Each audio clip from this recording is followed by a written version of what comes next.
Hey, welcome to the Gentle Rebel podcast. I'm Andy Mort. I'm a sound artist, songwriter, and slow coach, and I want to explore life's harsher edges with a spirit of playful creativity. I love helping people see the world through the lens of their unique creative sensitivities, rising above the cynicism, bitterness, and resentment that can disconnect us from ourselves, from one another, and from the playful possibilities within and around us. I love looking for ways to tune into our sound, our unique kind of creative sound within, and process life's ceaseless noise, express our creative voices, and explore the contours of human potential with openness, curiosity, and a shared sense of purpose. I've got a fun episode for you this week. If you're watching the video version, you'll see I have a little gift in my hand. I'm drinking out of this new mug that was given to me by this week's guest, who is Ben Cowan, somebody that I've met this year for the first time. He's an artist based in my hometown, Leamington Spa, and I came across him at the Spark event at the Spa Centre. It's like a symposium for kind of local creative businesses back in February of this year, 2023. And I heard him talking. I was like, there's something here that is really resonating with me. I'd love to meet up with Ben and learn a bit more about, who he is and what drives him. And, his creative approach and philosophy really resonated with my own way of, I guess, relating to art and thinking about, how to turn the way that we process the world into something that we express into the world. And so, he talks about art that makes you think. That's his thing. And I was kind of like, even that, it's like a big thing that I'm thinking about a lot at the moment, and in terms of the way that we talk about art, especially as artists. Like, how much do you talk about what you've created and the meaning that you ascribe to it? Like, what do you think this is about, and all of that sort of stuff? And the idea of art that makes you think versus art that tells you what to think, art that helps you learn how to think, all of these things. I was like, I'd love to get Ben on and have a chat about what that means to him. And so we met for the first time a couple of months ago, and realised that, we have many formative elders in common. I really like this way of him, the way he describes, creative and cultural figures of influence that are important to us in the way that we, I guess, formulate our view of the world, formulate our relationship with creative craft, with art, and all of that sort of stuff. And there's several crossover areas that we had. So we talk about that in our conversation. But just to introduce you to Ben before we tuck into the conversation itself, I'll just share what he puts on his website. So he says, "I was away for a long time, working as a disaster relief specialist in war-torn countries. When I returned, I found it hard to process what stood for normal life. Without a threat to your existence, normal life is an existential threat. My response has been to create art that makes people think, but also laugh. My ideas are rendered digitally, either in the form of exhibition pieces, giclée prints, or finding their natural home in homeware and clothing. Ideas worth wearing." Like his idols Shepard Fairey and Banksy, Ben wants to take art into the public domain and to start conversations about key issues of the day. He cites as examples the dark art of marketing, people's conspicuous consumption habits, and our contemporary obsession with smartphones. Comic heroes like Bill Hicks and Chris Morris inspire him to challenge the status quo. He suggests a few strong words softly spoken or iconic imagery subverted can jerk people out of a state of numbness. It could be an exhibition chin scratcher or a statement t-shirt. To me, it doesn't matter, as long as it starts conversations. We are either comfortably or uncomfortably numbed by modern life. Inhale, exhale, repeat. Distract, browse, watch, repeat. I am uncomfortably numb. Instead of speaking of jam jars filled with bunches of oily brushes or paint-splattered workshops, Ben says that his medium is irony, by which he explains, I subvert iconic images or phrases that for you might be familiar, so they can take on deeper, perhaps darker meaning, but it's done through a comic lens. A spoonful of sugar helps the medicine go down. Ben says that he creates digital art for a digital future. The future is now. The pace of change is unprecedented. My designs try to draw on the past to peer into that future. Ben's work is inspired by pop art as well as popular culture, such as Penguin classic books, the Matrix films, or Monty Python comedy. His fans might commission a design for their private wall space, but just as likely the natural home for a design might be a hoodie, a clock, as well as an art installation in a retail space. Ben explains, in these different locations, as the context changes, the meaning of an art piece changes. I created an ironic t-shirt definition t-shirt that deploys dramatic irony, which means that the wearer may not know that their t-shirt is ironic. Whereas the Caffeines collection, which features Starbucks bashing coffee cup identities, might be best placed on a wall alongside caffeine sugar addicts queuing up for their fix inside an independent cafe. So yeah, I hope that's sort of whet your appetite for our conversation a little bit. It was quite a long one. It was, I can't believe how fast the time went. We were just sort of, once we got going, it just flowed. So I hope you enjoy this. I'd love to know what you take from it. If there's anything that stands out to you, then yeah, please do get in touch. I'll come back at the end of the conversation just to let you know how you can do that and where you can go to explore more of what Ben's doing and to connect with him as well. All right, enjoy.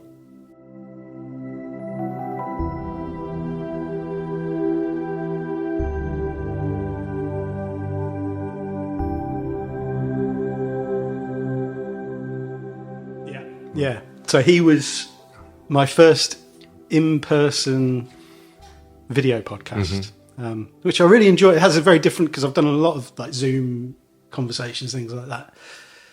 It has a very different vibe when you're actually in person. And the energy is different. Absolutely. There's, something else. But yeah, so post-COVID, right? Post-COVID, we're into that. Yeah. We're actually reconnecting with human beings, which is what we're trying to do, isn't it? And when Alan was on stage at Ignite, this is in Leamington Spa, and he was talking to 200-300 of us about placemaking and setting up this Lytton Tree pub kind of art venue from a soon-to-be demolished, pub, a huge space. And you've exhibited there, haven't you? You've worked there, and it was just really inspirational. He's putting his money behind it, and it was just art in a way that's not commodified, as we've come to expect and need in this modern era. It's something that when we talk about art and expression and how to make a living, it's a challenge, But so he was inspirational, and I guess we met through me talking about overcoming boundaries and barriers to being an artist in the modern period. Yeah. There was a film director, BBC producer, and someone doing community sculpture. I mean, really inspirational people. And I talked to people about that, and that's how we met, isn't it? It is, yeah. It was an incredible event. So that was the Spark event, like symposium at the Spa Centre. Council organised, public, event for non-for-profit, really. Yeah, and free for people to attend, which was incredible. And so I saw your talk on that panel there, and I was like, I need to connect with Ben here, because he's creating stuff. I mean, your whole thing of art that makes you think really sort of captured my attention as both a necessary thing and something that resonates with me as an artist, as a musician.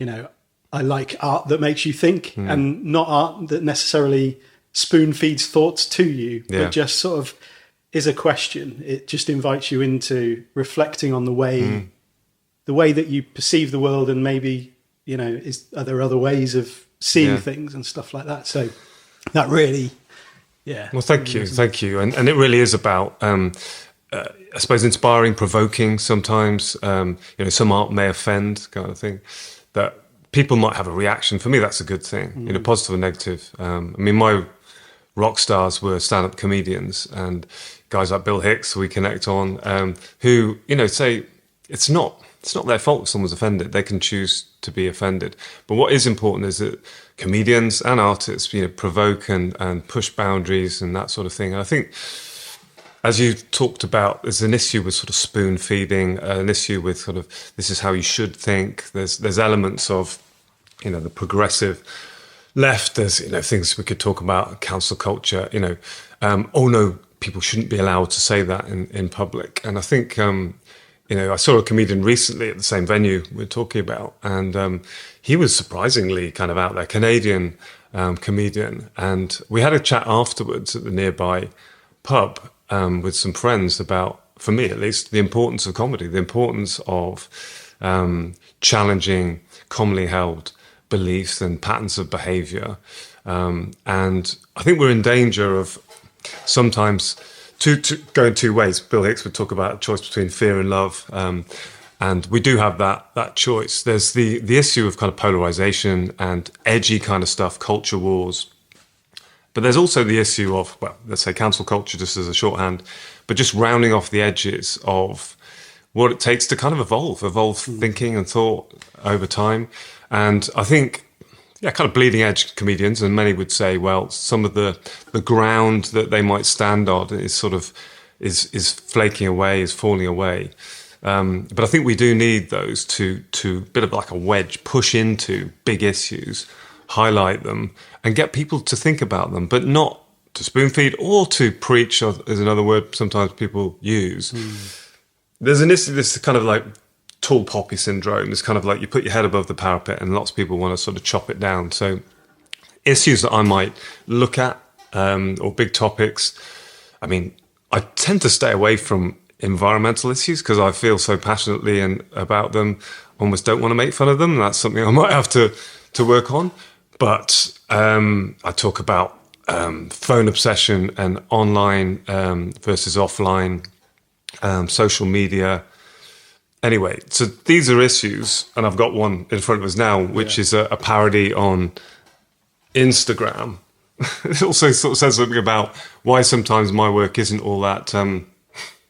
it either doesn't meet a public or it's difficult to promote. Because I take, a logo, the Instagram logo, and we've got Instaglam for listeners. The subheading is selfie improvement. And you've got the eye, you've got the Instagram logo in the iris, and then you've got a heavily made up kind of eyelashes, $1 million eyelashes, etc. And I try. This could be tough because a lot of people use Instagram, and you might be trying to sell art on Instagram. So, but I try and turn it around. It's kind of, I love you because you are beautiful just the way you are. I'm trying not to poke fun at people who use social media an awful lot for some form of self-validation. But people that choose not to, people that don't walk around with filters on their faces or posting images that aren't real in some way, or somehow inauthentic, and they're connecting with people that they may not know, and that means of connection might be inauthentic. When we've grown up as apes in communities of 80 or so, and we tell stories in order to mind ourselves together. But how true are some of these stories? There's a variation on this, which is, I love you because your life isn't a highlights reel. It's this idea of kind of a curated self and curated things you've done on a weekend. I had a friend who was in New York for a year, and if you look at his Instagram, it was perfect. Everything was gauzy, sunsets and amazing. And he came back and told me that it almost bankrupted him, and it was hell in many ways. So it just goes to show how sometimes it's not real. So I'm just bringing it back to where I started with art that makes you think, and this kind of getting people to think about key issues using comedy, perhaps. Laughter is the medicine.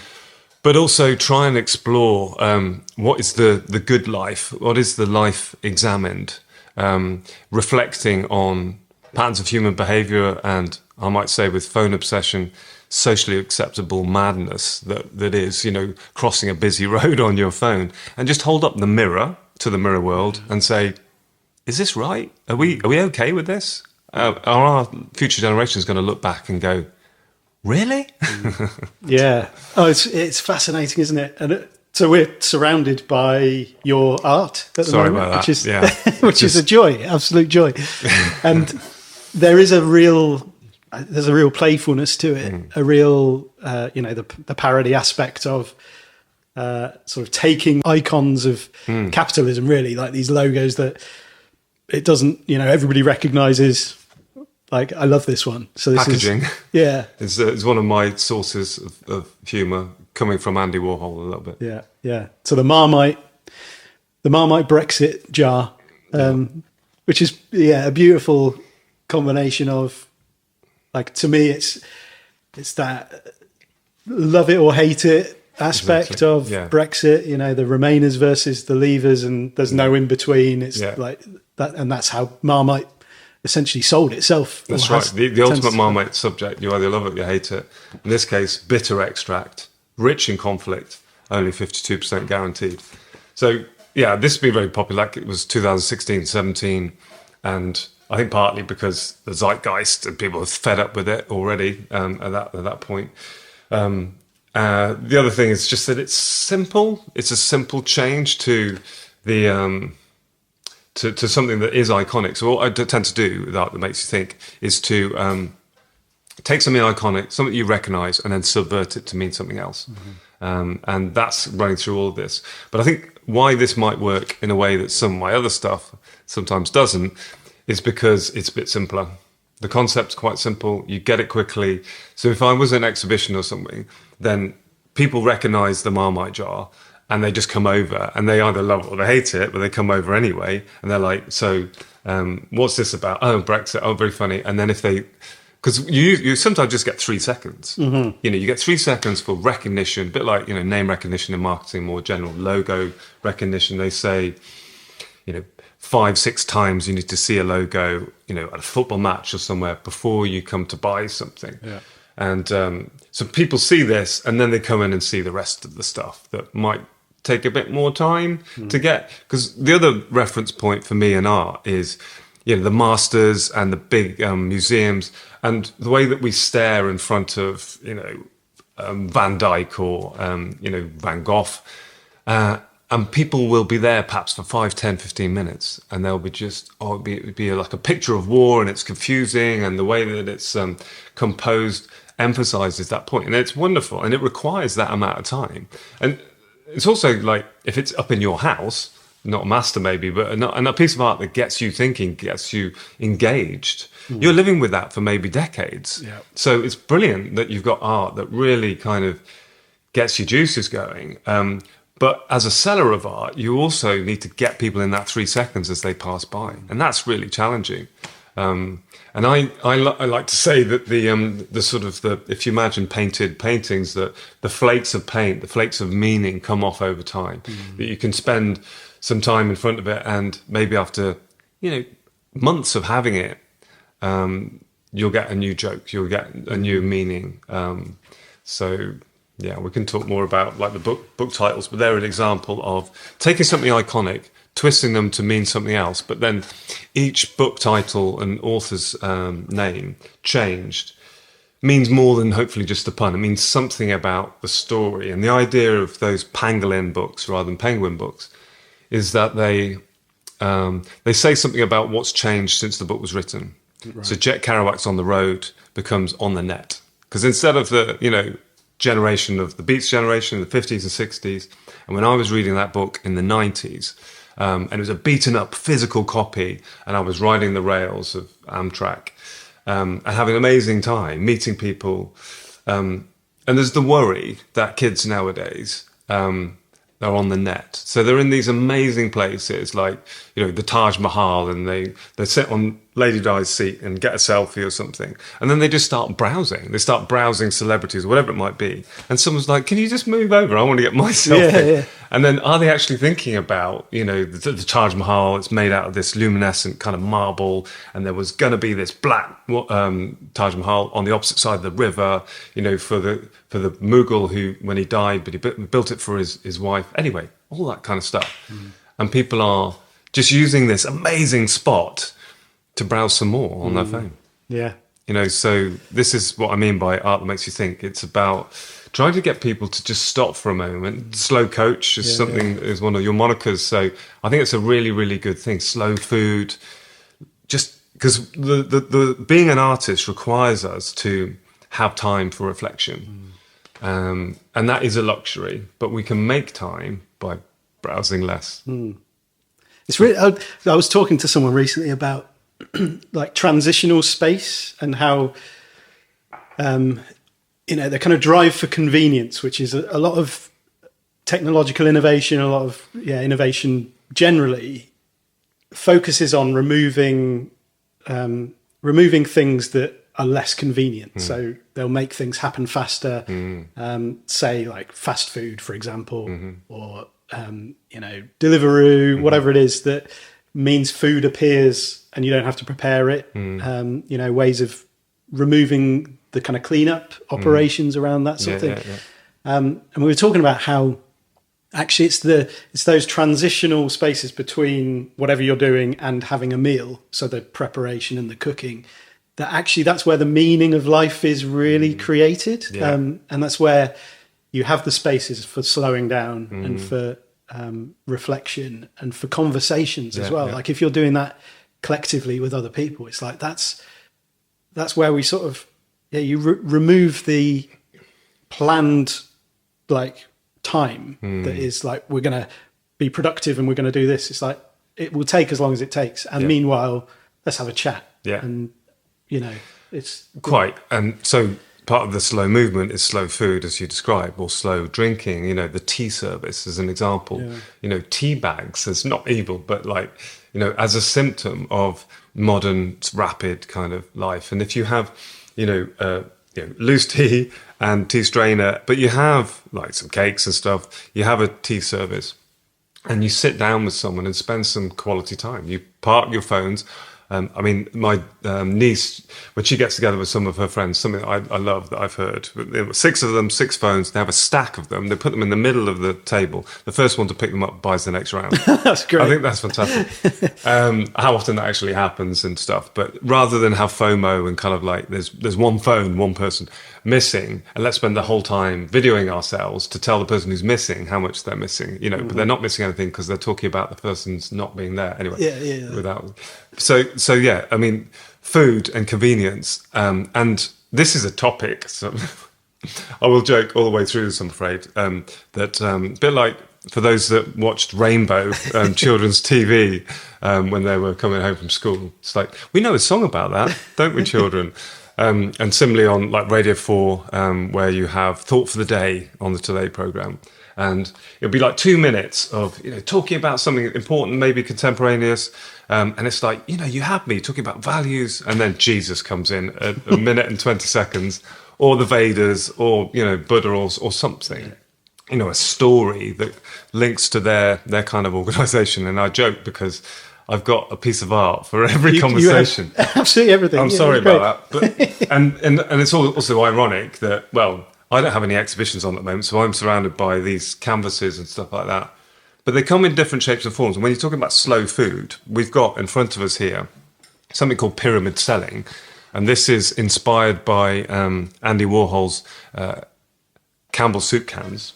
And for American listeners, we've got some American examples here. So this is about the size of Andy Warhol's. It's almost exactly the same size. And so there was 32 flavours of soup.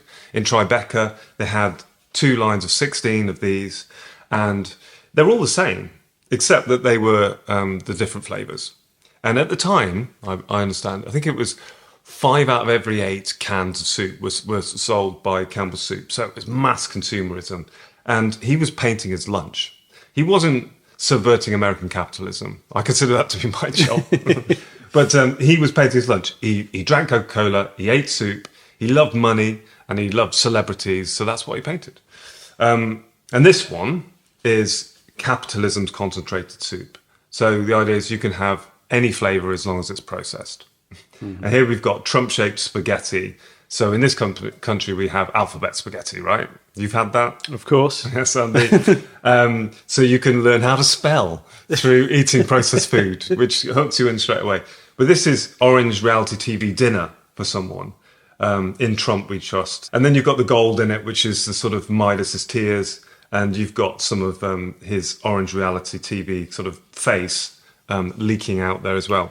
So I started with the Andy Warhol inspired one. Again, to get that kind of like recognition. People see it and they go, oh, I know where that may have come from. The next question is often kind of like, do you have Andy Warhol's permission? And I'm like, I think he's dead.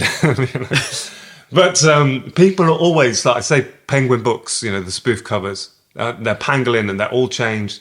Breakfast at Morrison's by Truman Capote, Arable Farm by George Allwell, Allwell, and it's just barley on the front. Where's the drama, George? So these are these are spoof book covers, and people say, "So a Penguin okay with that?" And I'm like, "What?" So it gets me. Are Instagram okay with that? I think even that it's an interesting reaction to notice. Yeah. If they go straight to litigation and copyright. Yeah, because it's like, what does that tell us about the? Yeah. I know. And if I may say, because a lot of the connection between this work is capitalism as a religion, which Yuval Harari, who is one of my elders, and we might come on to, so he kind of makes sense of things for me with his book Sapiens, with his book Homo Deus, etc.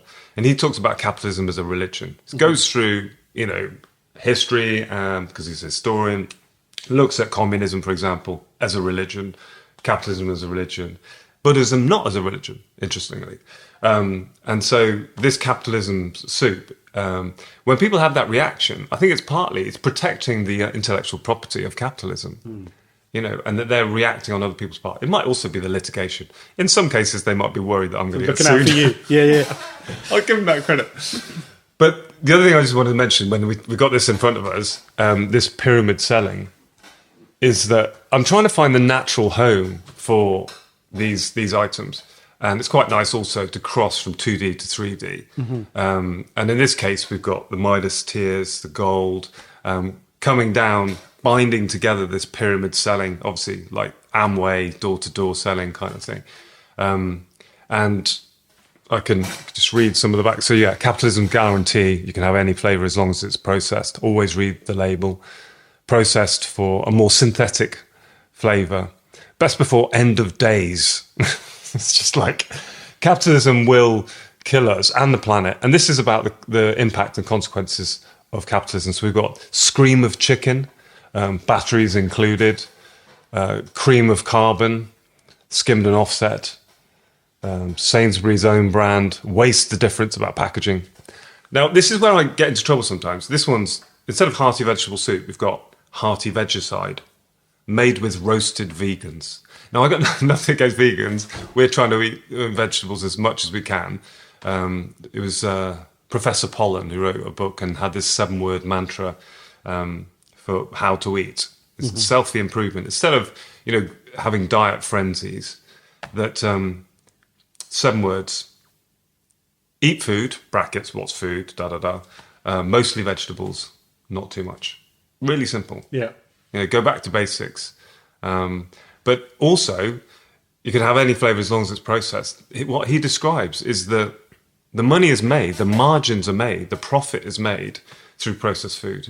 When was the last time you saw an advert for an apple? Apple-based snack. Oh, I'm doing okay. I'm giving my kids apple-based snack. Give them an effing apple. Yeah.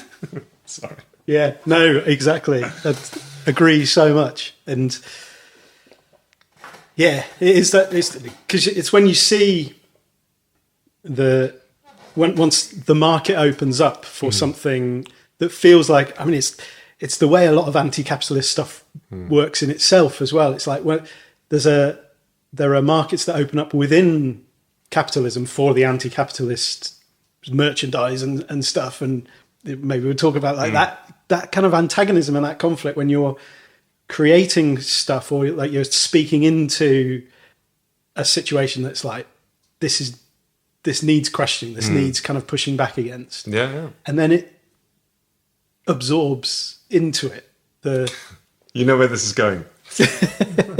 The anti-marketing dollar. Yeah, but absolutely. So all paths lead back to Bill Hicks, don't they? So that was a big. So when because we met a little while ago, we met up and had a chat for the first time, and Bill Hicks came up. Yeah. And we'll talk about sort of elders, cultural, creative, social elders that we kind of connect with. And Bill Hicks was one of those for me, like huge influence. The comedian's comedian. Like, yeah, absolutely. And just the way that he could just get to the point so like poignantly and intelligently, and he just nailed it. Yeah. Took no prisoners. Exactly. Yeah. But yes, this idea, the anti-marketing dollar. So he's like, because I could do the stuff on religion he does, but if we're talking about marketing, talk about the anti-marketing dollar. And so he'll just say at some point, is there anyone here from marketing or advertising? And then it gets close to the mic and goes, kill yourselves. No, there's no joke. There's no joke. No, kill yourselves. And he's like, oh, he's smart. This is the marketing people. You're going for the anti-marketing dollar. That's a big dollar. Look at our research. We see that a lot of people... And it's like, and then he goes on to just say, I'm like a spider caught in the web, I feel trapped. You're trapped. The trap dollar. Oh, yes. This is the trap dollar. It's like, look at our research. We see that a lot of people feel trapped. And so there's a T-shirt in front, which I'm going to give you as a Christmas present, so Andy. Kind. Oh. And this one is what we're talking about. So I like the one brand I buy. I'm not promoting it. It's Super Dry. And I do a super moist series.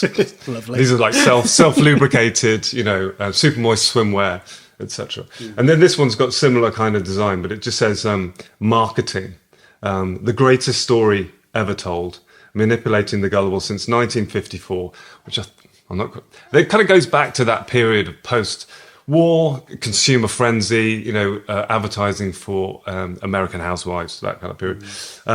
And then guaranteed to make you buy shit you don't need, which links us into Fight Club, which the Fight Club philosophy is a good one.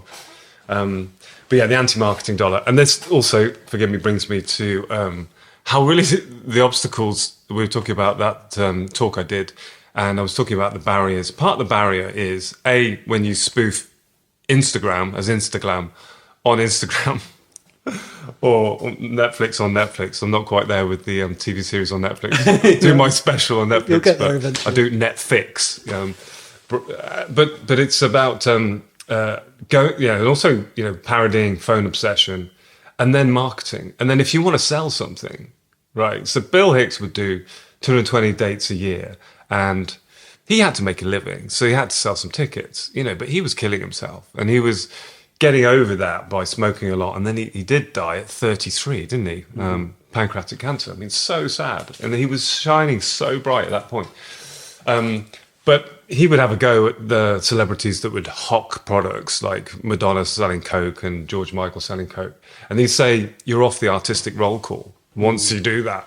And here I am, hawking products on your podcast, and but it's just what this is. These things, that it's art, but you're forced to turn them into products. This commodification of art, which we can talk about, and it links back to Alan at Listen Tree, your last face-to-face podcast. That he was trying to do sort of free art and community art and bring people together.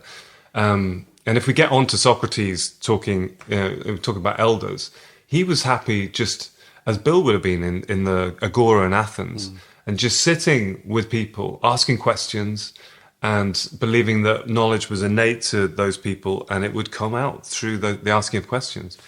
But we live in a time of commodification. It's really hard to just have art out there. Yeah. But yeah, let's talk about elders, because that's come up a couple of times, and it's a really interesting thing that I'd not really thought about until we spoke before. About being conscious and aware of, who are those people who have been really important in, I guess, the formulation of my way of holding the world or seeing the world, and my creativity and all of that sort of stuff. Obviously, Bill Hicks has come up. Another one was Naomi Klein, that we both kind of resonated with, because she was like seeing all of this stuff, like one of the first books that I really engaged with on this topic really was No Logo. Yeah, of course. Kind of read that. Smash it. Yeah. And where was it? End of the 90s came out. Yeah. Early 2000, I think I read it when I was a teenager. And that, I mean, as far as sort of sending me down a rabbit hole of other elders goes. That was the book. It took me ages to read because there's so many references in it. I was like, I need to go and read that book now. Because it's semi-academic, it's different to stand-up comedy, or it's different to, Monty Python would be another one, a key cultural kind of connection for me, and that feeds into my art. And as I've mentioned before, stand-up comedians were my rock stars. A lot of people connect on music because it's more sensorial. It's more kind of it just goes into you, doesn't it? Music, and you're a musician, all about that. With intellect and intellectual curiosity and ideas, it's different. And I would say, just like the Penguin spoofs that I do, I came to the classics, as we say, later in life. And it came through the lens of comedy. I wasn't forced to read them earlier. So we think about formative influences, thinking of books, thinking of music, comedians. So when it comes to philosophy, and we mentioned Socrates, might as well start at the beginning, because all things right at the beginning, all things lead from Socrates. Yeah. All paths lead back to Bill Hicks. So that's a nice circle. But so we're thinking about elders. The reason why I use the term elders, I think it's synonymous with ancestors, you might say. And I'm interested in connecting with our history and ancestors. If you think of any ritual in indigenous communities, traditional communities, there would always be some kind of connection with ancestors. My wife is from a Jewish family, and so there's traditions that we share that connect us with ancestors going way, way back, and that's something that Yuval Harari, who's one of my ancestors, does as a historian, and so he goes back in *Sapiens* to the cognitive revolution in *Sapiens' evolution*, and that's about stories. If you haven't read it, do read it. That the cognitive revolution meant that we, instead of, as apes, we might say, right, there's a river, we might say there's a tree. But at what point did it become the tree of knowledge, or the family tree, or, the river of life? These kind of things, an idea of it. And, you can joke like, the difference between apes and us in some ways is, and this feeds into capitalism. You think of bananas, right? If you say to an ape, right, you can have a banana now, just eat it, or you can have, I don't know, one banana, half a banana, half a banana now, and like 10 in the afterlife, basically. So if you sacrifice now, you'll get more in the future. And obviously the ape would look at you, it's just been shown a card trick, and be like, what? So give me the bananas. Just give me all the bananas. And now the link into capitalism is this kind of immediate gratification, and we need it now, and da-da-da. But that's skipping forward. So we go from living in ape groups of maybe 80, 85, and those stories, so Yuval Harari tells us, enable us to connect with much larger groups of people, peaceful groups of people. Anyway, so his book is brilliant. It gives me a sense of perspective, which goes millions of years. Bring it forward to likes of Socrates, and there he is. His mum's a midwife. He's practicing meiotics, which is a Greek word for delivering babies, delivering knowledge. And so, as you know, I'm sure, by asking questions, it brings out that knowledge. And Socrates started something when it links, and I've got some art here, which is the Great Philosophers' Drinking Society. And it starts with Socrates, and that links with the Monty Python drinking song. Socrates himself will be particularly missed. A lovely little beggar, but a bugger when he's pissed. And then you've got Aristotle, a bugger for the bottle. Socrates was in dialogue with Plato. Let's get this in the right order. Plato at the symposium at Wetherspoons, if you know it. And then Aristotle was sort of pushing against Plato, but it kind of leads back to Socrates. And I would say that these guys are elders in the kind of more ancestral sense. But then in Yuval Harari, in Naomi Klein, No Logo, and Shock Doctrine, and her latest book, which we both read, Doppelganger, she just... Basically what it comes down to, what she's trying to do and what I'm trying to do is something a little bit similar, in the sense that it's a complicated, confused, fractured world, and it doesn't make a lot of sense in many ways. And she, for me, and Yuval Harari, and that long trajectory going way back, just give me a sense of perspective, but some sense of clarity. But then the idea that If you don't know how it's all worked out, how it all's supposed to be, then that's okay, And go back to Socrates: the only man that knows is the man that knows he does not know. Yeah. And there's a Shakespeare quote somewhat similar as well with the fool. So I think that's an important thing that I take from elders. And Bill Hicks just helps with, laughter is the medicine. A spoonful of sugar makes the medicine go down.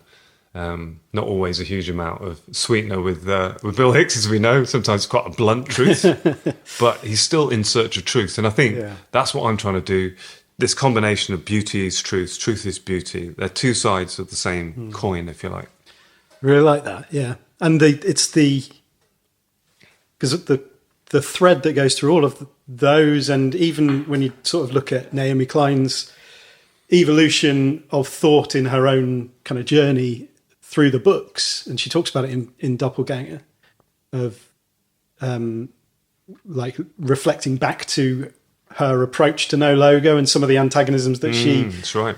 she had herself, or things that she didn't realize. I wouldn't do that again in the same way if I was to go back and relive that time. And it's like, actually, truth is this evolving thing that or the quest for truth, the relationship that we have with those sorts of truths. It's like this ongoing circling around, this questioning, and that, the Socratic method itself is like, that's the whole point, is it's questions. You're sort of rubbing up against things. Then you see Plato and Aristotle sort of takes Plato, builds on it, sort of subverts bits of it that in ways that maybe leaves that relationship a little bit fractured, but it evolves the thinking and then paves the way for the next things. And that's that kind of goes against, I suppose, when you talk about art that makes you think, like that's the thought, that's what's going on. It's not, again, telling you what to because I know the truth, and and you have to. I suppose it's like the thought for the day thing. It's like, we're kind of circling in. The answer is Jesus. Yeah, and then suddenly you propose this, and this is the answer. Yeah, as opposed to no, just stop there, and people are going to be thinking, and people are going to be able to reflect on that and ask the questions themselves. Yeah, and it feeds into the counselling technique of active listening. So, talk about Socrates' approach and open questions. There's an element of funneling in it. So the idea, you have an open question and then you get to where you kind of both need to get to. Yeah. So there is a role for the questioner in the sense of shaping somehow, in a positive way. But opening up, not closing down, and certainly starting from a very open point of view. And then there's the logos. So the joke I thought about this morning for No Logo, if I was parodying the ones I really love, then it would be no logos, the old Greek word for logic, and sort of going through a process of questioning that gets to the logical truth in some way. And I think no logos might be, this kind of distraction. We distract ourselves with Netflix. We distract ourselves with some of these ways of spending our time, so that we don't consider the big questions, the questions that Socrates was most interested in. And interestingly, never wrote things down, as they say at that time. And, we have our thoughts. Is it enough just to have thoughts? Is it enough just to have a conversation in the agora? Or do we need to get things down? I feel I need to. The reason I kind of came out as an artist, which was at a comedy gig, and after hearing about how exotic and interesting my wife is, turned to me and said, so what's your story? And he says, well, I used to be, humanitarian worker around the world, places you can't go on holiday, but now I identify as an artist. It's like, well, there's so much in that, Ben, kind of thing. But when you identify as an artist, the idea that you almost have to sort of just kind of vomit up your thoughts and ideas and express yourself, whether or not anyone's going to read them or buy them or look at them. And I think there is something to that kind of artist process. Art is not a commodity, but of course it is. But then art as a process. This was an interesting thing that came up with Alan, and we were talking about, because he has volunteers who come and help out at the LTB, at the Literary, and he says it's the passion that drives it. So people turning up, they're not getting paid, but there's a passion for that. They're part of something. exactly. And it's the same with, so like when I wrote this song as part of this rapid response exhibition, and the question that people were responding to was, if tomorrow was your last day on earth, what would you choose to do or choose not to do? And people talked about creating stuff and, you know, playing music together and like, you know, drawing and that sort of thing. And it's like, okay, that wouldn't be the case if art was only a commodity, if creativity was only, the point of creativity was only to produce products. Yeah. And nobody, interestingly, said I'd go to work and, you know, sort of do whatever my job is. But there's something intrinsically important about creativity. Like, and as you identify as an artist, it's like there's a part of you, I'm sure, that would create art regardless of any guarantee of getting paid for it, because it's like I have to. It's my way of processing the world. It's my way of making sense of. That's right. Yeah. The kind of shit around me and all of that sort of stuff. But, and there's an example of this I was in Birmingham yesterday and the Christmas markets, and you know, there's buskers, there's musicians, really good musicians, you know, in the centre of town as there are all over the world. And you know, long after CDs became an anathema, anachronistic, they would connect with people in the street. They play the music. People stop for a moment. If they had coins, they had money. They might give some, but ultimately they want to sell more. They want to sell their CDs, sell their albums. So you have this sort of like filling the world with beauty, you know, musical beauty, you know, adding to people's, you know, daily shop or whatever it might be. And at some point, you know, the artist is forced to kind of grab at the air and grab those people passing by and sell something to them. And people, through often guilt, I'd like it to be more about love, but they put some money in the house. I mean, now we don't have any money. So now, yesterday there was a guy, you know, doing some nice music, and he had his sort of self-service card reader.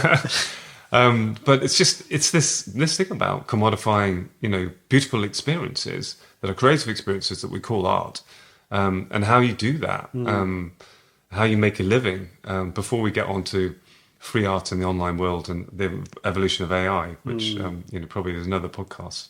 I think there's a lot of podcasts in all of these things. Yeah, and it's because I suppose it's that difference.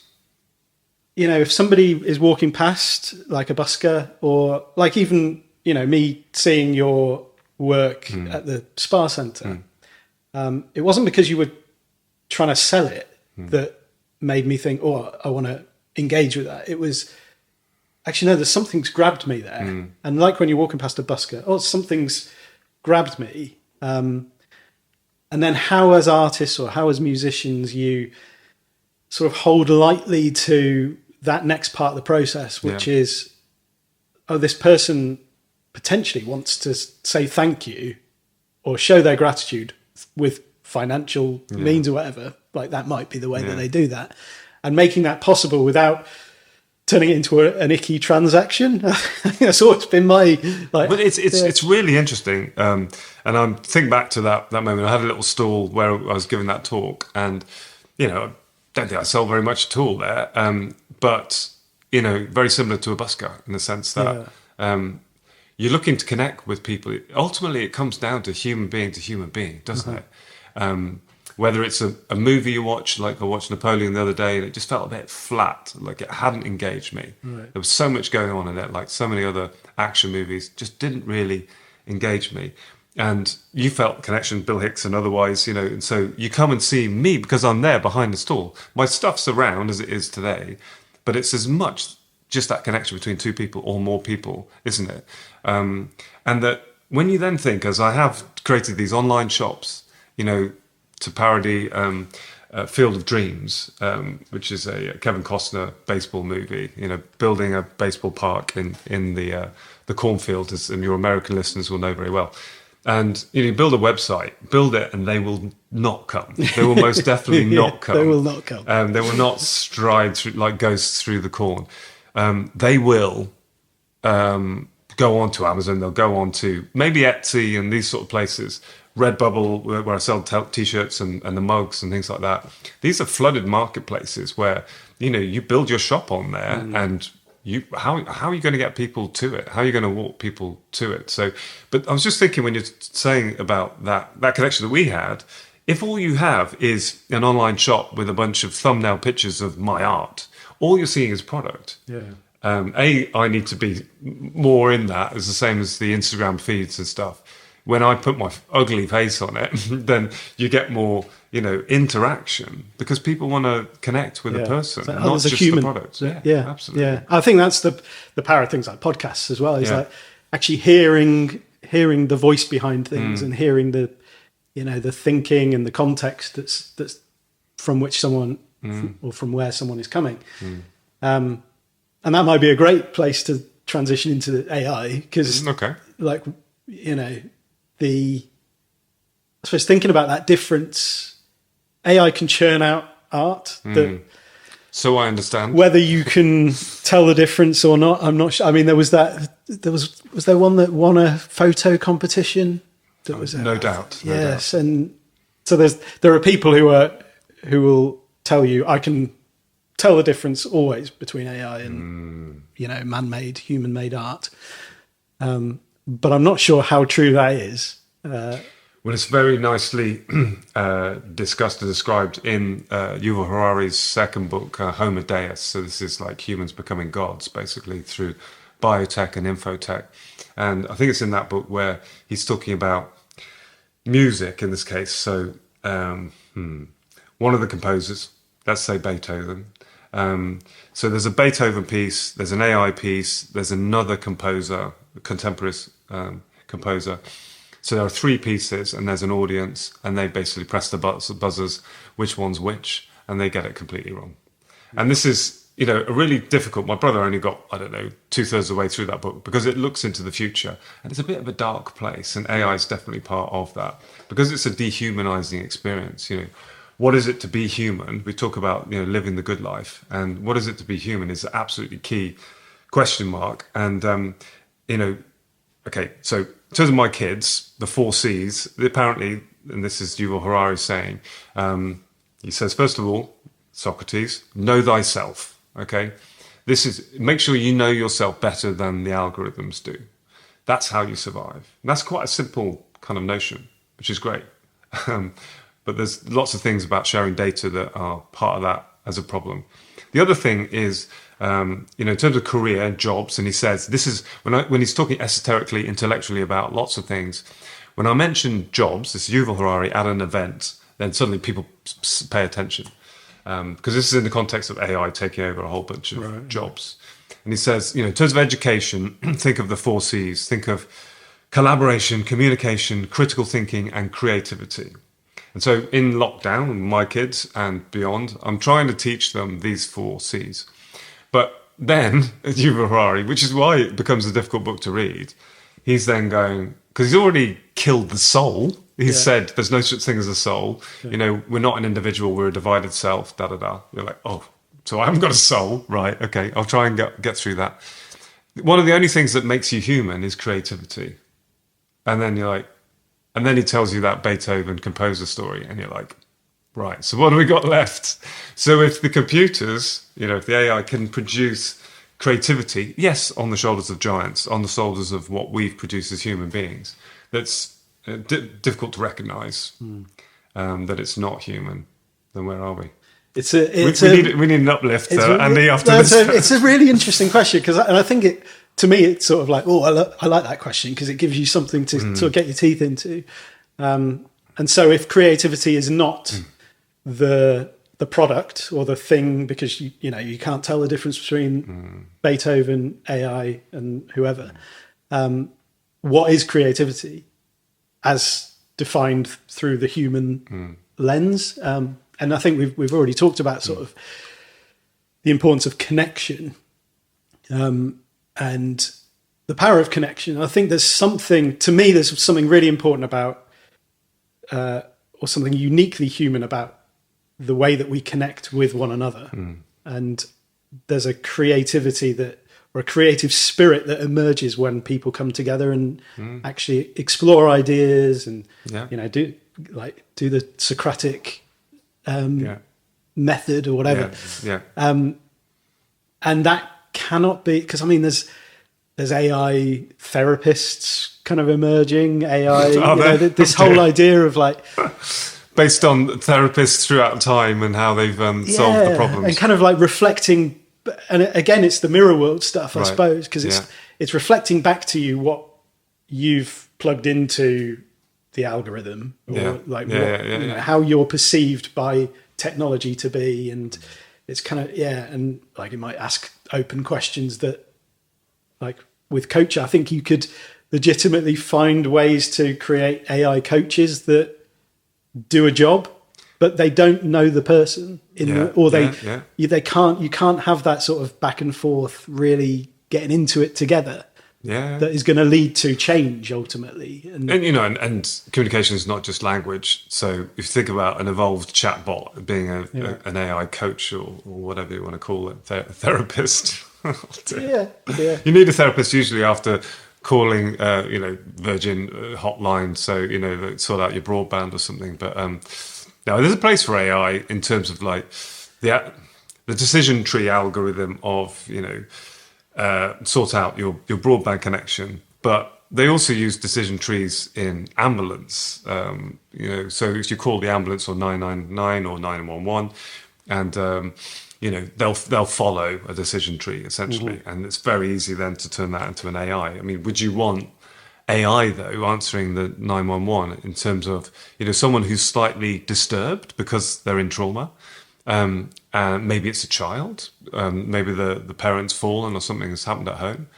Do you want an AI responding to that, if you like, at face value, without that kind of intuition? So communication, not just language, body language, tone, facial expressions, all these sorts of things. They're all but we're a little bit grasping for straws, saying we are still human. But I wanted to just say, because I'm keen on this, beauty is truth, truth is beauty. Connection is humanity. Humanity is connection. I think in what you were saying, that kind of just sums it up, doesn't it? Yeah. That it's definitive. That connection, and art is a way and a means of doing so between individuals, one-to-one, and also groups. So Plato and Aristotle would have been, in some kind of forum, like a theatrical stage, and it was all about rhetoric, it was all about public speaking. And that connected because it was face-to-face. Socrates sat down with people physically. He wasn't tweeting, as far as I know. He wasn't tweeting about stuff he saw. He was talking to people directly, And I find this myself in my own social media. They say it's social stupid that you're at a party or something. You don't just start talking about yourself, You get eye contact, you ask someone questions, you say, how was your weekend? You let them talk about themselves first. And it's just so easy because I don't want to go on social media. I don't like social media. I don't want to be, doing that instead of being present with my kids or anyone else. See people walking around on their phones on social media. But that means that I would sit down and make a post. I will, comment on other people's stuff, because I want to sometimes, and also because you need to. But you're just going up to someone and saying, like I have been in this discussion, I've got a piece of art about that, and I just hope it will somehow enhance their lives. Like they'll put that Brexit thing up on the kitchen wall and they'll go, yeah, that's great. That makes me laugh every time I make my Marmite toast. Yeah. And that's all I really want, for people to, laughter is the medicine. And with some of the topics that I covered, like COVID, I did with Penguin Books. And I do these bookcase compositions, and Yuval Harari is one of those. So it's Homo sapiens instead of Homo sapiens, the brief self-isolation of humankind. Yes. And then there's a zoom of the view, and there's the hand-washing tale, and all these. And so these are bookcases, and and the conversations I had face-to-face with people who came and saw that, and I sold out on my limited edition of 60, and it's like, this never happens. Because there was a time when it was too raw, and I came out with it during lockdown, and then I went to the first exhibitions. I went, there you go, this is what's going on, and it was this kind of like you either laugh or you cry. But this became a positive capsule review of a period of time that people could put behind them. And the idea is you stick it in chocolate corner in your house, or you give it to someone when you're fixing drinks. Then people come to that space and laugh, and then they go, So yeah, anyway, there's 40 or 50 titles in there. The Tale of Two Coughs, for example, instead of The Tale of Two Cities. And someone might then think about, oh yeah, I remember when I went to that super spreader bingo night and then I got COVID and everyone got it. You know, Man and Superman, Man and Super Spreader is one of the other ones. So you have all these, and you can laugh at that point. But at the time, it was scary, you know, and it was horrible. So it's about just trying to sometimes address some of these tough issues with a bit of a smile and a laugh. Yeah. And that provides, it's almost like talking prompts that people then do connect through and tell stories, and you know, the importance of story and connection. Yes. And and it's really interesting, that idea of the divided self actually being something really key to what makes us different, because there's almost the undivided aspect of AI or the back to AI. Yes. I mean, just to think about that, what that idea of connection and creativity is, and coming together as divided subjects. So like we don't have this sense of like exactly who we are. Like we're always thinking like, what does it mean to be me? Who am I? And that's again the point. It's that transitional space, similar to the transitional space of like, that's where the meaning is made. It's how we explore what it means to be us that then creates space for interesting things to come out of that, and where we meet together as humans in those areas of murky ambiguity of like, what, like politics itself, democracy is sort of working out that space of like these things that we can't quite grasp together. There's no perfect solution to it.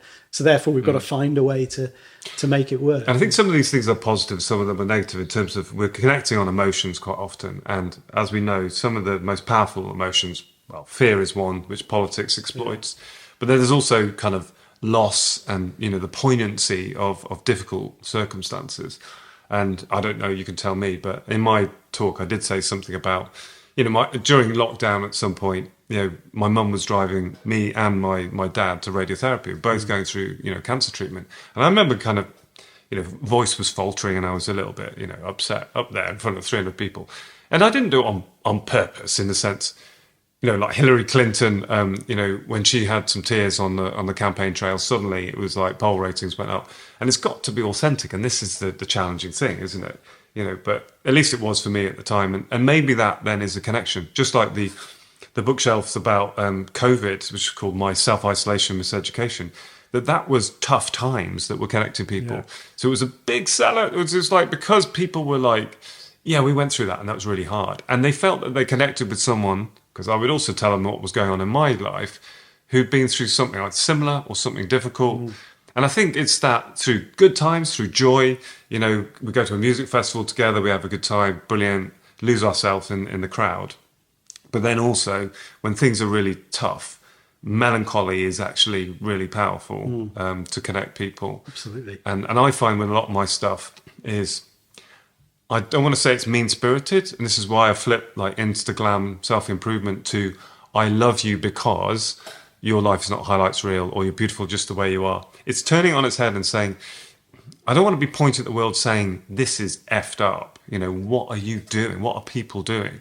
It's more kind of like, there are potentially two paths. There's a kind of online, offline, off-grid.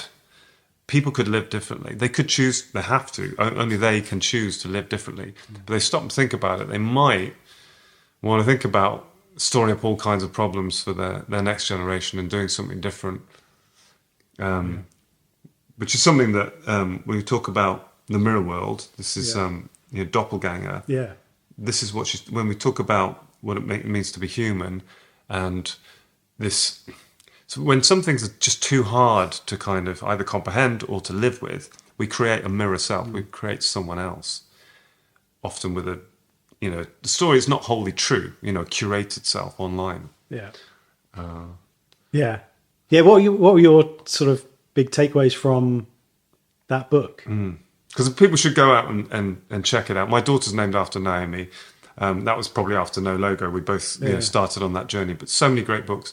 And Doppelganger, big take, well, because it's essentially about the fact that Naomi Wolf, who was a liberal feminist Jewish woman, and so was Naomi Klein, liberal in different ways, you might say, but they were kind of similar looking, so they kind of got mistaken for each other. And during COVID, Naomi Wolf went batshit crazy. So, like many people, went down the rabbit hole, and she bought into all the conspiracy theories. She went on Steve Bannon's kind of War Room and these podcasts that are on the right, the shock jocks kind of podcasts. And anyway, Naomi Klein started getting confused with her, and it started to become really quite offensive. And there were certain elements that were a little bit, well, that could be Naomi Klein because... and it was about the shock doctrine, I think. So disaster capitalism, and that there were some elements that you could say they were on the same page. And this just became really challenging for us. So anyway, she wrote a book about it. But then it becomes lots of different forms of doppelganger. So the online curated self, the friend I said in New York, that kind of example where you're not sure if you're seeing the whole truth here.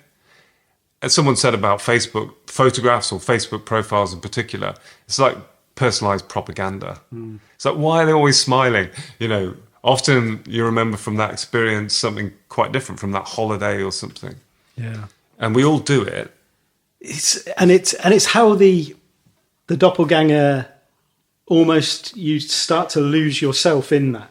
In that it's not even that you're deliberately contriving a separate self, whether it's online or whatever. It's like so you've got the image behind you that I think is about that. Quite relevant there, where it's the boy, the fox, the mole, all of those things. The Boy and the Mole, the Fox and the Horse by Charles Maxey. Beautiful series. My dad, who died during COVID, he bought it for my son, so his grandson, annotated it beautifully. And it was about Charles Maxey suffered loss, and it was a way of him coping with the grief. During that time, people atomized on their screens, and he was posting this on Instagram. Became a sensation. Someone from Penguin came and said, we should do a book about this. And so they did. And so it's beautiful, but it's about go back to nature, go back to love. But from where I stand, especially as you said it earlier offline, that when it came to the film, which came out at Christmas, it was a bit glossy, a bit saccharine, lots and lots of memes sort of strung together. And I think that sort of did injustice to Charles Maxey's beautiful notebook sketches, which were kind of stills, and you could just stay with one and not go through the whole 15-minute animation. And so I'm always looking to kind of subvert something that became iconic, because it was at the top of the charts for 2-3 years. And I just felt that people were not changing their life on the basis of this. Why should they after a piece of art, a book? But it did connect with a lot of people.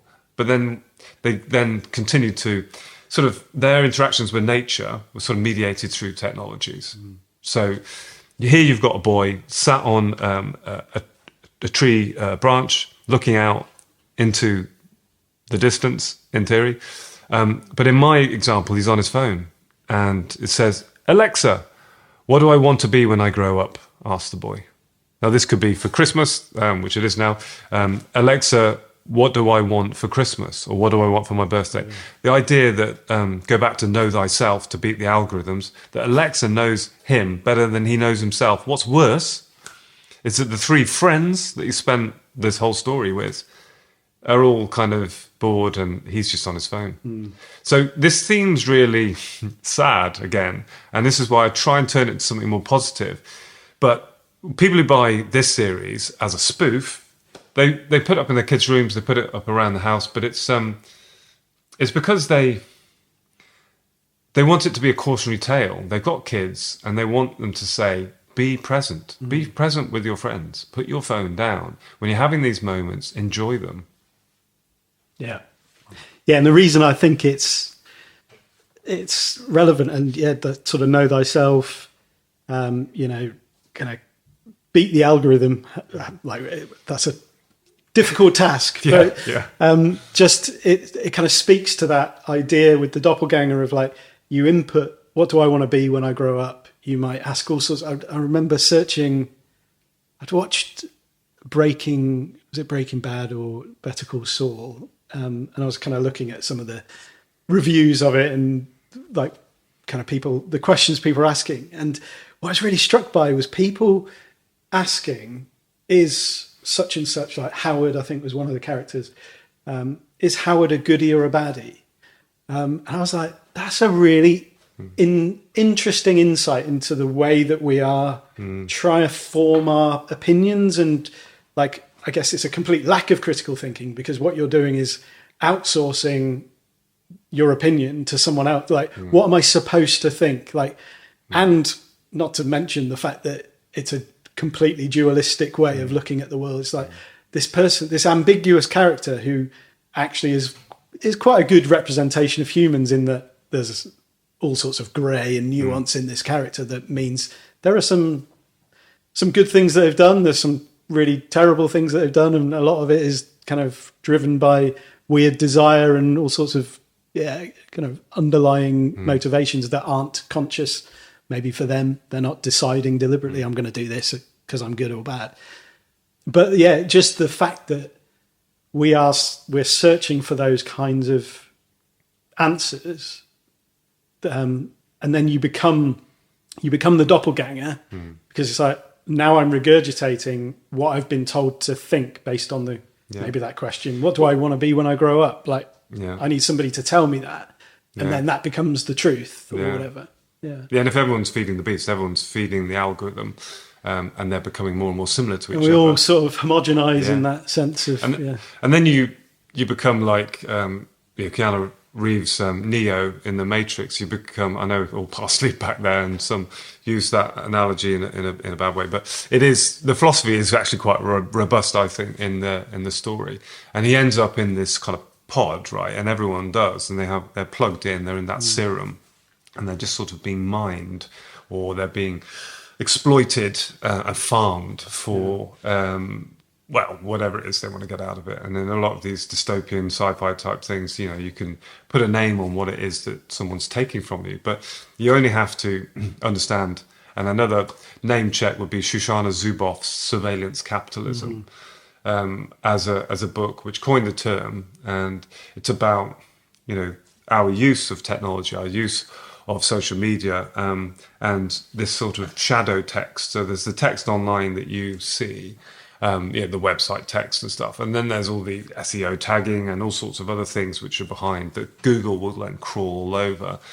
And every time we post, it's what they're really agnostic, or what's the other word? They don't really care, the surveillance capitalists, the Meta, the Alphabet, etc., Microsoft, what you're posting. They just want you to feed it. They want you to feed that beast, and they want, it's an addictive thing. It's like those chairs in Las Vegas in a slot machine, fruit machine. It's like hand in glove. You're kind of just there with the lights and the sounds and all that. And there's so many. There's whole departments in Facebook which are about essentially addiction and ensuring you get the dopamine hit. So. All they're interested in is just more and more data. So I'm looking to rejoin the Lanyard community. I'm looking to rejoin, work, the world of work, from gig economy and artwork. And I work at Farm, and I organise festivals. Anyway, lots of different things. But I feel like I need to get, a job, the world of work. So how do you do that? You go on LinkedIn. Now, the Instagram, the Netflix is part of a series called California Dreaming. There's another one on there which is around LinkedIn, which is InkTin, Indelibly Ours.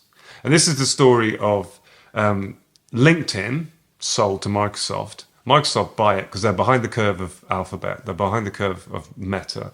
They're an old world company, that did the PCs and the hard drives and stuff. And they need to get some of this data. They need to, because they harvest it, they code it, they sell it. They sell it to all the marketeers and etc. But they also store up this amazing power base. No conspiracy here, California. The data that will be, every time you get a loan, every time you apply for a job or for a university degree or whatever it might be, it's that little Britain, computer says no, or computer says yes, and it's all on the algorithm. It's a black box. It's like, we don't know what goes on in there. It's gotten too complicated. But feed that beast, and then the intellectual property, so our very imagination becomes the intellectual property. So in the case of LinkedIn, and I had a conversation with my sister-in-law. She came around to tell me about LinkedIn, and I kept on having to say, look, you can see what I'm like. I'm going to just start having a conversation about surveillance capitalism. Can you just tell me how LinkedIn works and how it can somehow benefit me? I try not to think about the data harvesting that's put Microsoft back up the charts and fighting for the top revenue company in the world. And I'm like, she says, well, you have to just be posting all the time. You have to tickle each other. You have to, like and share, and you have to constantly be putting posts on. They don't care really what you put on, but, if you use exclamation marks an awful lot, then they'll know that you're, what's the word? You're in. If you buy, you're going to buy something like that, impulsive buy. Thank you, Andy.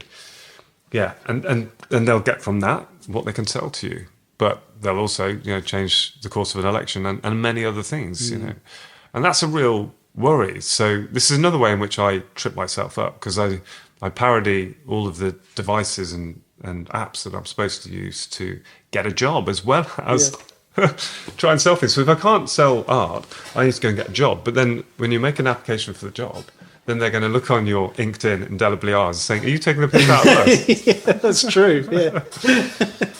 So. Yeah. No, and we talked before about the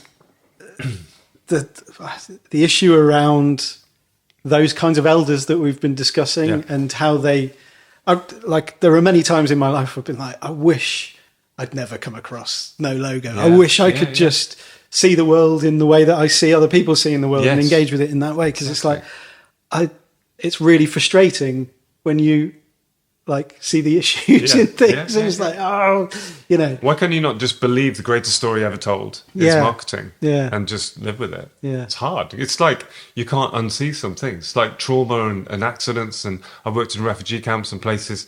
You can't unsee that stuff. No. It's hard, isn't it? It is. It's really. And where does it lead really us? Because you talked about rabbit holes.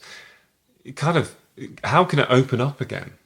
Yeah. And I think that's a really, for your future episodes, when you think about the good life, how can we embrace the world around us? Yeah. Some things aren't going to change, are they? Yeah. It's not always turning it to our advantage.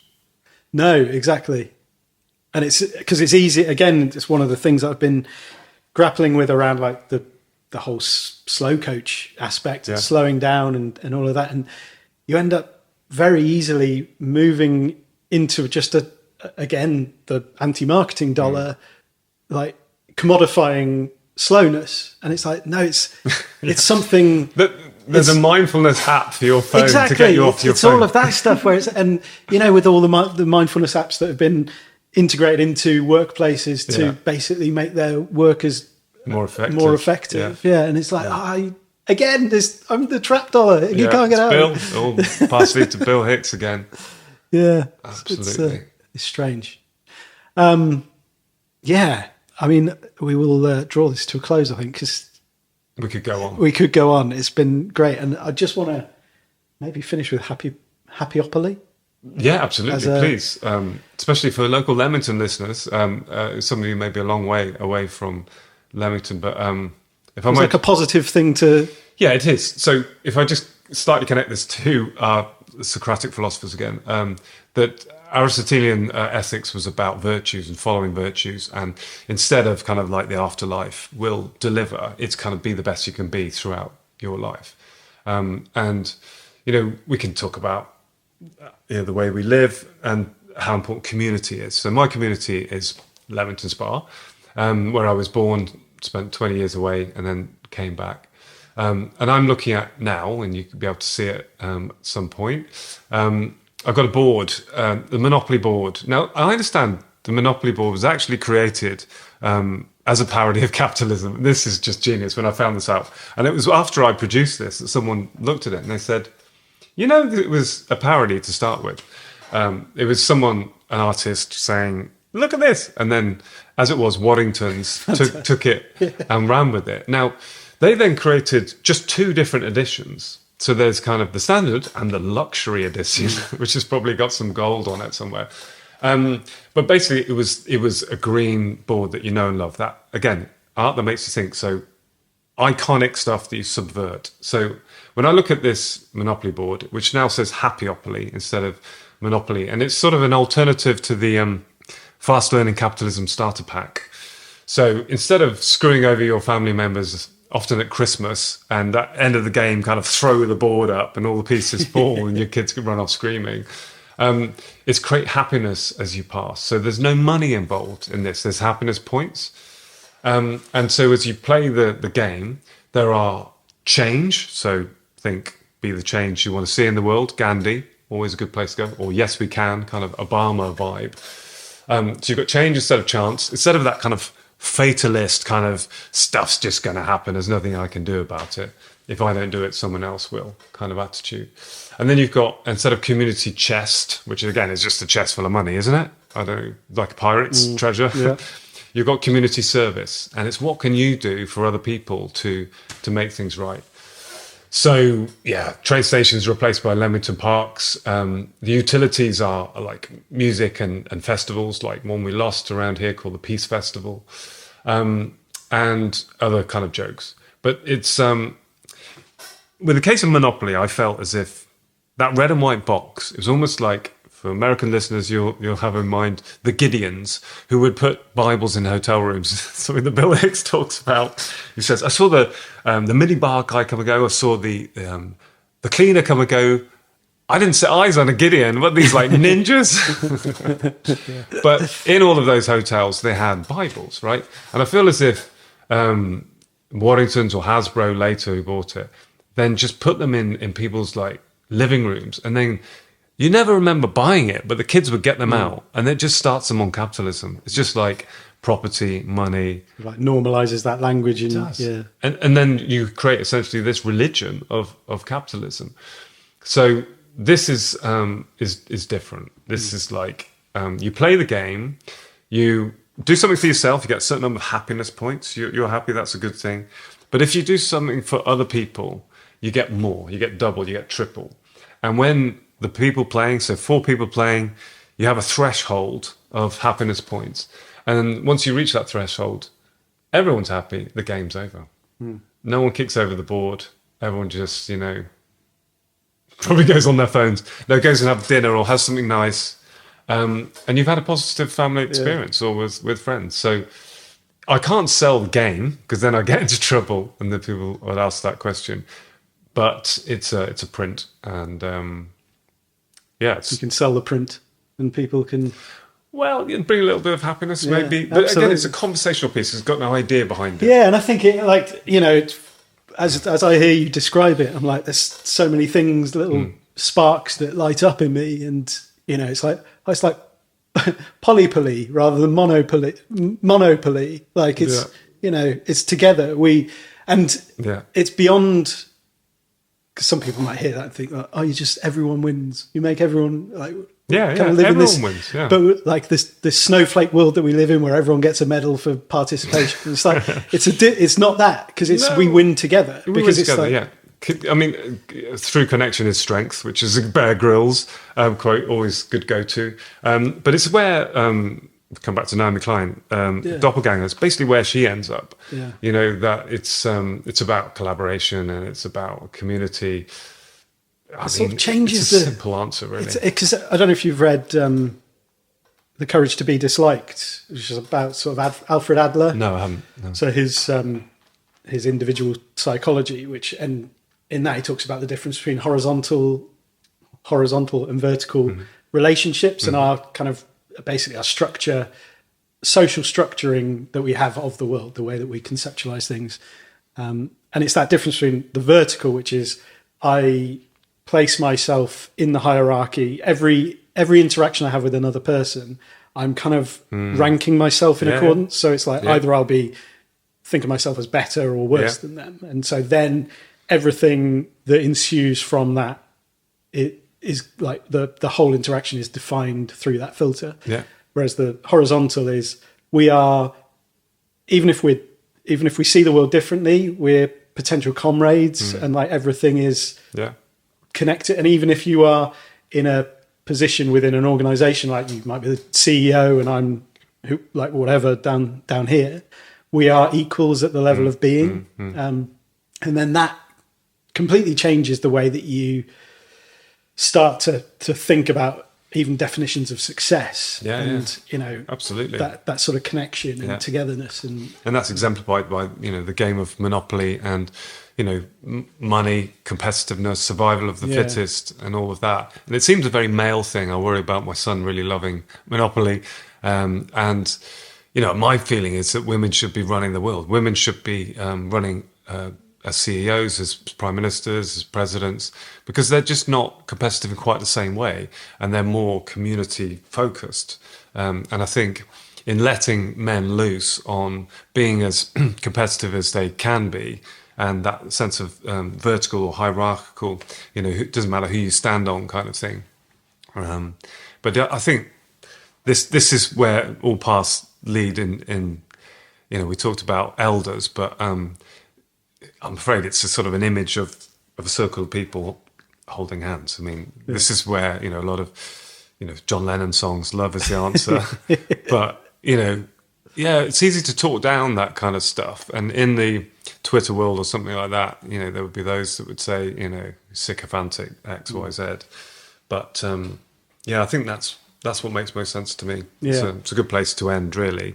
We're not a circular firing squad. We're holding hands. Yeah, love it. Oh, Ben, thank you so much. This has been really great, and I've really enjoyed it where we've gone here. So, Thank you very much, Andy. It's a pleasure. Really enjoyed it too.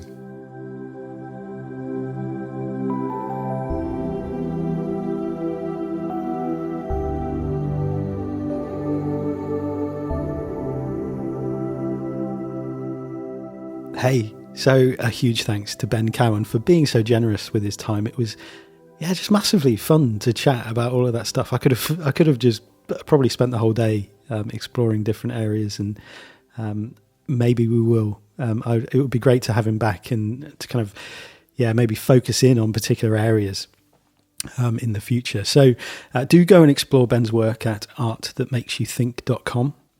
As well as his Ideas Worth Wearing shop, which you'll find on Redbubble. I'll put links to both those things in the description, and also to some of the stuff that came up in our conversation.